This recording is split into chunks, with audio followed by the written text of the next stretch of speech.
Halo Bapak Ibu dan Saudara-saudari yang dikasihi Tuhan, hari ini kita berjumpa kembali untuk bersama-sama mengikuti persekutuan doa.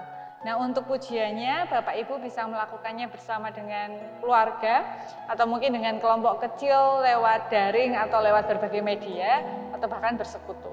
Nah, kita akan bersama-sama merenungkan firman Tuhan, tetapi sebelumnya mari kita berdoa. Tuhan Allah kami yang menciptakan kami, Tuhan yang terus senantiasa menolong kami, Tuhan yang setia dan baik di dalam kehidupan kami. Sungguh kami bersyukur untuk setiap cinta kasih Tuhan di dalam kehidupan kami. Sungguh kami bersyukur sebab Tuhan selalu memegang tangan kami. Sebentar lagi kami akan bersama-sama merenungkan firman Tuhan. Kiranya Tuhan membuka hati dan pikiran kami supaya kami dapat memahami apa yang menjadi kehendak Tuhan di dalam kehidupan kami. Dan kiranya Tuhan memampukan kami untuk memancarkan kasih Tuhan di dalam pikiran, perkataan, dan perbuatan kami. Terima kasih ya Tuhan, di dalam nama Tuhan Yesus kami berdoa. Amin. Bacaan kita pada hari ini berdasarkan Pengkhotbah 9. Pengkhotbah pasal 9 ayat yang ke-10. Pengkhotbah pasal 9 ayat yang ke-10 yang berbunyi demikian. Segala sesuatu yang dijumpai tanganmu untuk dikerjakan, kerjakanlah itu sekuat tenaga. Karena tak ada pekerjaan, pertimbangan, pengetahuan, dan hikmat dalam dunia orang mati kemana engkau akan pergi. Demikianlah pembacaan firman Tuhan pada hari ini. Yang berbahagia adalah setiap dari kita yang mendengarkan, merenungkan, memelihara, dan bahkan dituntun oleh Roh Kudus untuk melaksanakan di tengah kehidupan sehari-hari. Haleluya. Bapak, Ibu, dan Saudara-saudari yang dikasihi Tuhan, di dalam Kamus Besar Bahasa Indonesia, maksimal itu diterjemahkan dengan makna setinggi-tingginya. Jadi ketika melakukan segala sesuatu dengan maksimal berarti melakukan segala sesuatu dengan setinggi-tingginya, atau meraih hasil yang maksimal berarti meraih hasil yang setinggi-tingginya. Nah, maksimal itu juga memiliki padanan kata atau sinonim, antara lain adalah optimal atau terbaik. Jadi memberikan yang maksimal, memberikan yang optimal atau memberikan yang terbaik itu memiliki makna yang sama. Nah, di dalam kehidupan kita melakukan segala sesuatu yang maksimal atau memberikan segala sesuatu dengan maksimal atau optimal itu adalah hal yang sangat dekat, sangat relate, sangat berkaitan dengan kehidupan kita. Ketika kita melakukan segala sesuatu dengan maksimal, ada kemungkinan hasilnya juga maksimal. Walaupun juga kadangkala hasilnya mungkin kurang maksimal. Kayak misalnya yang sekolah sudah belajar pagi, siang, malam sampai mimisan, tapi nanti waktu tes lupa, atau waktu tes ternyata materi yang sudah dipelajari habis-habisan justru tidak keluar. Nanti hasilnya tidak optimal. Tetapi ketika kita tidak melakukan dengan maksimal, hasilnya kemungkinan besar juga tidak maksimal.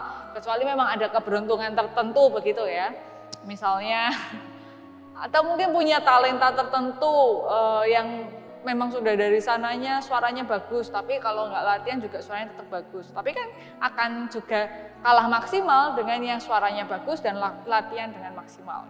Jadi kalau berusaha maksimal, ada kemungkinan hasilnya tidak maksimal, tapi kemungkinan besar hasilnya maksimal. Tapi ketika berusaha tidak maksimal, kemungkinan besar hasilnya tidak maksimal, walaupun ada kemungkinan maksimal. Tetapi ketika tidak melakukan apapun, maka tidak akan ada hasil yang akan diperoleh. Kalau tidak mengupayakan apapun, ya tidak akan membuahkan apapun. Itu kan ibaratnya kita nggak menanam pohon, ya kita nggak akan mendapatkan buahnya. Walaupun bisa beli, tapi kan itu tidak akan pernah, kita nggak pernah nanam kelengkeng, nggak akan pernah jatuh di depan rumah kita buah kelengkeng dari pohonnya, lah nggak ada pohonnya kecuali beli. Seorang calon presiden, yang bernama Jesse Jackson, ketika dia menjadi calon presiden Amerika Serikat, kandidat calon presiden Amerika Serikat, pernah berkata, "If you run, you might lose, but if you don't run, you guaranteed to lose." Lose gitu, atau gimana cara ngomongnya? Ketika kita berlari, ada kemungkinan kita akan kalah. Tapi ketika tidak berlari, ya sudah bisa dipastikan akan kalah. Nah, ya itu dalam kehidupan manusia ya, kalau berusaha ada kemungkinan gagal. Tapi kalau tidak berusaha ya sudah pasti gagal. Tidak berjuang ya sudah pasti gagal, kalau berjuang aja nggak pernah. Nah ini tadi yang disampaikan oleh Pengkhotbah pasal 9 ayat yang ke-10. Segala sesuatu yang dijumpai tanganmu untuk dikerjakan, kerjakanlah itu sekuat tenaga, karena tak ada pekerjaan, pertimbangan, pengetahuan, dan hikmat dalam dunia orang mati, karena kemana engkau akan pergi. Jadi Tuhan menegaskan bahwa ketika manusia hidup, maka manusia akan menerima pekerjaan, tugas, dan tanggung jawab. Namanya juga orang hidup.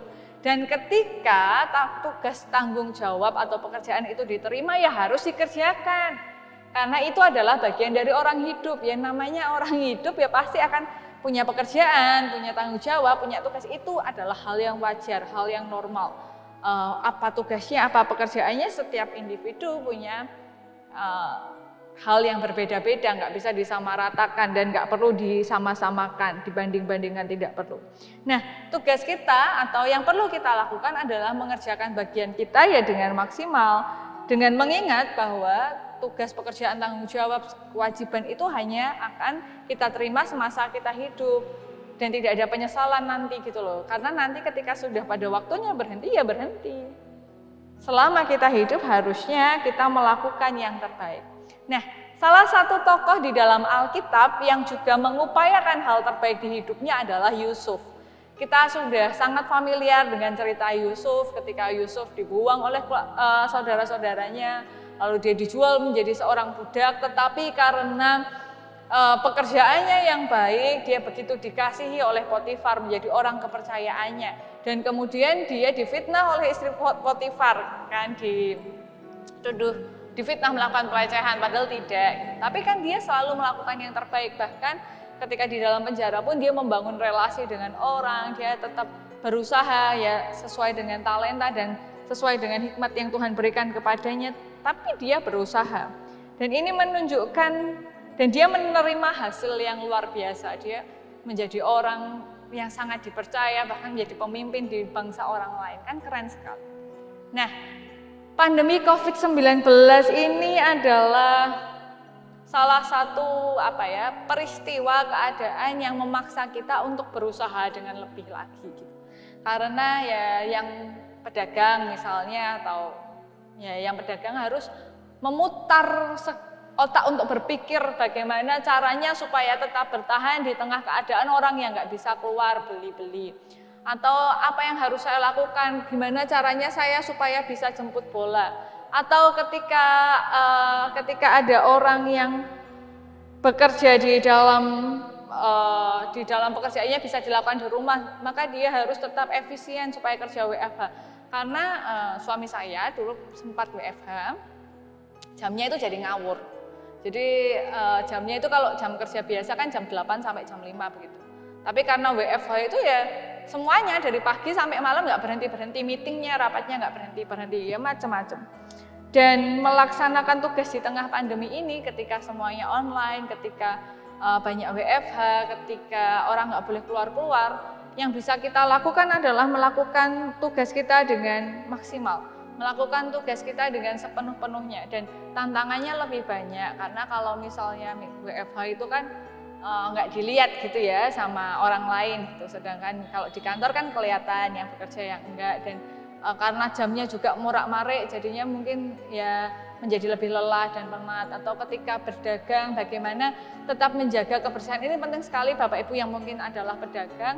Yang sangat dibutuhkan konsumen sekarang ini adalah kebersihan. Jadi kalau jual makanan ya kebersihannya, jual segala apapun itu sekarang saat ini itu kebersihannya. Nah, maka dari itu mari saudara-saudara Bapak Ibu yang dikasihi Tuhan, kita melakukan tugas kita dengan sekuat tenaga, dengan semaksimal mungkin, dengan seoptimal mungkin, mumpung kita masih diberikan hidup untuk menjalankan tugas dan tanggung jawab kita.